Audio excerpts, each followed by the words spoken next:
Transcending the Ego. The Festival of Lights is a reminder of success over one's ego.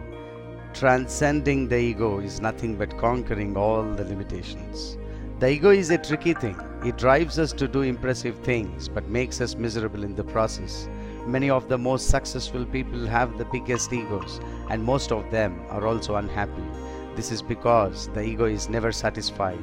It always requires more to feel comfortable. Each success or accomplishment must be bigger than the last. There is no peace.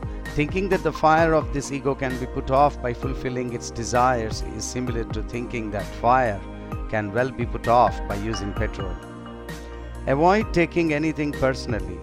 Other people have bad days too. You sometimes misinterpret the intention of others. Your imagination is partially fueled by your ego. Even if someone insults you directly, their words are nothing more than sound. The sound of a falling tree wouldn't offend you. An insult is no different. Only your ego makes it so. Ego being internal and not external to you, it must be clear to yourself. Avoid comparing yourself to others. Are you better than someone else if you own a bigger home or wear a lot of jewelry? Is someone better than you if they get the job you desire? Each person has a value that is immeasurable. Comparisons prove nothing. You can be without the ego, but the ego cannot be without you, like bubble in the ocean. Seek a healthy body rather than society's ideal. Your ideal body is the one that gives you the greatest level of health. The best body shape for you is unlikely to be the most attractive possible body to others. Do you want to be healthy or impress others? Recognize your separateness from your thoughts and emotions. You are not your thoughts or your emotions. You are the consciousness that witnesses these things. When you are able to see your separation from your thoughts, you can also see the separateness you have from the things that happen around. Even the ego can become aware of itself in the absence of these thoughts. When you view the world in this manner, your I-ness can't be touched. Avoid reacting, respond instead.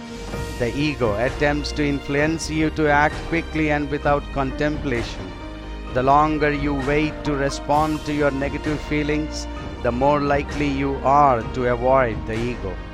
Ego is like that caterpillar which leaves its hold only after catching another. Its true nature is found when it is out of contact with thoughts. Avoid criticizing others. When you offer criticism, you are saying that there is a better way. Give up your need to be right and correct others. Ask yourself why you criticize. In the end, it's only to make yourself feel better. If you believe you are trying to be helpful, you are still trying to feel good about yourself. If you are ego-free, you lose the desire to criticize. Question your motivations. Imagine you are buying a new mobile. Ask yourself why. Do you really need it now? Is your current mobile adequate? If you need a new mobile, ask yourself if you are considering appropriate budget and for appropriate reasons. Are you considering what your friends, family and neighbors will think about your choice? Are you buying a more expensive or larger mobile than you need? Always question your motivations. You will often find your ego is a driving force. The ego can limit your success and happiness. Consider that your ego can stop you from trying if you are afraid of failure. Your ego can make you unhappy if your neighbor has a 6-digit salary and you don't. Your ego has a million ways it can undermine your future and your present. It can even make your past look worse than it was. Our society worships things that often come more easily to those with insatiable egos. However, it's a trap. Learn how to move past your ego and you will find life to be more satisfying.